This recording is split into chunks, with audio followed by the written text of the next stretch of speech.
We honor today and thank God for two special followers of Jesus Christ, St. Peter and St. Teresa of Calcutta. It's her feast day. St. Teresa once was heard to say, "I didn't have to find Jesus. Jesus found me and chose me." St. Paul said as much today in the reading that we heard when he said to the people of Thessalonica, how God made them fit to share in the inheritance of the holy ones, rescuing us from darkness and bringing us into the light of Christ. We saw today how Jesus came to find Peter and the other fishermen, and I purposely say how he came to find them, because how he went looking for them. And I say that because Jesus seeks us out and he calls out to us. It's true to say, as she did, that she didn't have to go looking for him because he already found us, and there's a truth in that. Just remember our own baptism of priest, prophet, and king. So as with Teresa and Peter, the message we need to hear today is this: we don't have to go find Jesus because he's already has found us. He has chosen us. Yes, we're going to continue to look for him, but he's found us already. He's chosen us already. This gospel story I find to be very touching because Peter and some of the other men were fishing, and Jesus just happened to come upon them and sees them from the shore. He sees them struggling. They've been fishing all night and they've caught nothing.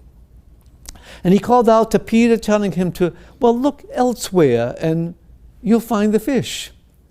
Well, Peter's initial response was, I'm going to use my words, Jesus, I've been there. I've done that. We hear this expression a lot in life. I've been there. I've done that. And sometimes we do that with God, and sometimes we do that with Jesus. When St. Peter saw what Jesus had done for them, helping them catch an abundance of fish, he fell at the knees of Jesus and cried out, "Depart from me, I am a sinful man." Words similar to what we'll hear shortly when we raise the host and we'll say, "Lord, I am not worthy that you should come under my roof." Peter had doubted Jesus' ability to do for him what Jesus can do for us. And Jesus' response was, "Don't be afraid." It's the last thing that Jesus wanted, to be distant from Peter.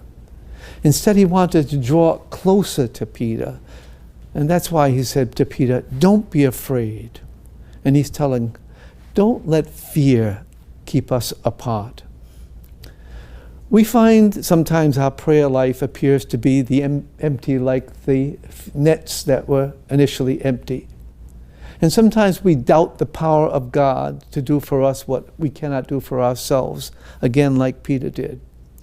But Jesus is telling us today to be content. Keep casting our nets in search of God's ocean of love and discover all God has made in this world that's fit for us to share in the inheritance that God provides for us. In our prayer today, who might we be called to catch in the net of God's compassion and God's love?